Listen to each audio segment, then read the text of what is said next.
2016년 쿠바 아바나에서 시작된 이상한 사건. 외교관들이 두통과 청력 상실, 어지럼증을 겪으며 심각한 신경학적 손상까지 보고했습니다. 하지만 이들은 도대체 무슨 일로 이런 증상을 겪게 되었을까요? 그 정체는 바로 아바나 증후군이라 불리는 미스터리한 현상입니다.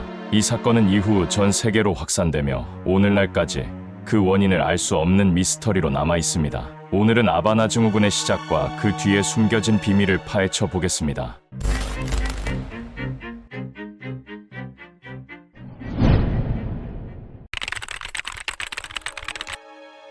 이 모든 사건은 2016년 말 쿠바의 수도 아바나에서 시작되었습니다. 당시 아바나 주재 미국 대사관에 근무하던 외교관과 정보요원들이 갑작스러운 두통, 어지럼증, 그리고 귀에서 이상한 소리를 듣는다는 증상을 호소하기 시작했습니다. 일부는 청력 상실을 경험했고, 시간이 지나며 더 심각한 뇌손상 증상까지 보고되었습니다. 미국 정부는 즉각적으로 대응에 나섰고 CIA의 전달에 철저한 조사를 부탁했죠. 그러나 이상한 점은 그 증상을 일으킨 원인을 도저히 찾을 수 없다는 것이었습니다. 외부 요인이나 공격의 흔적이 전혀 발견되지 않았고, 찾은 증거라고는 외교관들의 의료평가서뿐이었죠. 직접 외교관들과 인터뷰를 진행해봤을 때 처음에는 몸이 아픈 증상을 단순한 건강 문제로 취급했다고 합니다. 하지만 점차 증상을 겪는 외교관의 수가 증가하면서 상황은 심각해졌죠. 조사 결과 그들은 갑작스럽게 펑 하는 소리를 들었고, 그 직후 머리가 아프거나 멍해지는 등의 여러 가지의 증상을 경험했습니다. 사건은 쿠바 주재 미국 대사관 외교관들에게만 국한되지 않았고, 아바나의 캐나다 대사관에서도 비슷한 증상이 보고되었으며, 이는 사건을 더욱 혼란스럽게 만들었습니다. 미국 정부는 이러한 사건을 심각하게 받아들이며 조사에 착수했습니다. 초기에는 과연 이 사건이 쿠바 정부와 관련이 있는지에 대해 의심했습니다. 그러나 쿠바 정부는 강력하게 부인하며 자신들도 이 사건의 원인을 파악하기 위해 협력할 의사가 있음을 밝혔습니다. 사실 쿠바와 미국은 아바나 증후군 사건이 일어나기 전에도 불완전한 관계였습니다. 미국과 쿠바는 냉전 시기 때부터 극심한 대립을 겪었고, 서로의 이념에 대해서 존중하지 못한 채 불신을 조장했죠. 더군다나 미국에서는 쿠바의 인권 문제를 지속적으로 비판해왔으며, 미국과 쿠바에는 서로의 관계 개선에 반대하는 정치 세력이 존재합니다. 그렇기에 두 국가는 여전히 불신과 긴장이 존재하는 상황에서 이러한 사건이 터져버린 것이죠. 미국 입장에서는 당연히 쿠바의 정치적 세력 중 하나가 작당한 것이라고 생각하게 됐고, 의심을 점차 키워나가면서 두 국가 관계는 긴장감이 고조되기 시작했습니다. 그때 캐나다 대사관에서도 같은 피해자가 발생했다는 보고가 들어오게 되었고, 이 사건은 단순히 미국과 쿠바 간의 문제가 아님이 명백해졌습니다. 과연 무엇이 이러한 증상을 유발하고 있었을까요? 아바나 증후군의 원인에 대해서는 여러 가지 이론이 제기되었습니다. 가장 초기에는 초음파나 마이크로파 공격설이 나왔습니다. 일부 전문가들은 이러한 공격이 특정한 장치를 통해 인위적으로 가해졌을 수 있다고 주장했습니다. 마이크로파나 초음파가 뇌에 영향을 미쳐 신경계에 손상을 입혔을 가능성이 있다는 가설이었지만, 이를 뒷받침할 물리적인 증거는 찾을 수 없었습니다. 다음으로는 전자기파 공격설이 떠올랐습니다. 전자기파가 사람의 신경계를 자극해 두통과 어지럼증 같은 증상을 일으킬 수 있다는 이론인데, 이 역시 구체적인 증거를 찾아내지 못했고, 공격이 일어났을 때 그 자리에서 전자기파를 감지한 기록도 없었습니다. 다른 한편으로는 심리적 요인일 가능성도 제기되었습니다.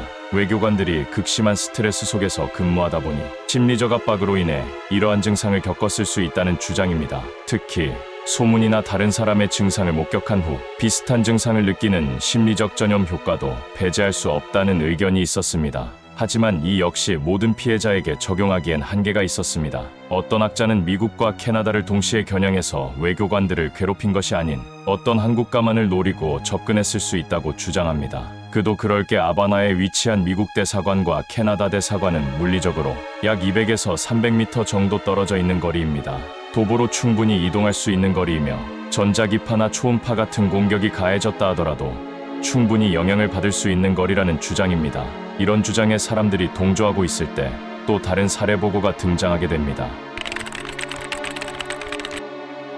2017년 아바나 증후군이 단순히 쿠바에서만 발생한 사건이 아니라는 사실이 드러났습니다. 중국에서 근무하던 미국 외교관들 역시 비슷한 증상을 호소하기 시작한 것입니다. 이들은 베이징, 광저우 등 중국의 여러 도시에서 근무하는 중에 두통과 어지럼증, 청력 상실을 경험했다고 보고했습니다. 중국에서 발생한 사건 이후 유럽과 남미 등 다른 나라에서도 비슷한 증상이 보고되기 시작했습니다. 독일, 러시아, 오스트리아, 콜롬비아 등에서도 외교관들이 유사한 증상을 겪었다는 보고가 이어졌습니다. 이는 아바나 증후군이 특정 지역의 문제를 넘어서 전 세계적으로 확산되고 있음을 시사했습니다.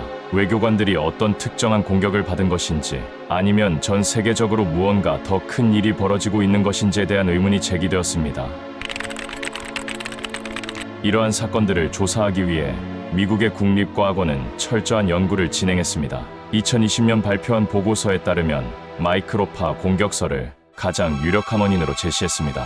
그러나 명확한 결론에 도달하지는 못했죠. 피해자들이 겪은 증상이 전파나 초음파 등 외부 요인에 의해 발생했을 가능성이 있지만 이를 뒷받침할 확실한 증거는 여전히 부족했기 때문입니다. 국립과학원은 증상을 일으킨 요인이 여러 가지일 가능성도 있다고 언급했습니다. 일부 피해자들은 심리적 스트레스로 인해 증상을 겪었을 가능성도 있으며 다른 사람들은 환경적 요인에 의해 피해를 입었을 수 있다는 것입니다. 이러한 복잡한 요소들이 결합되어 명확한 원인을 규명하는데 어려움을 겪고 있는 상황입니다.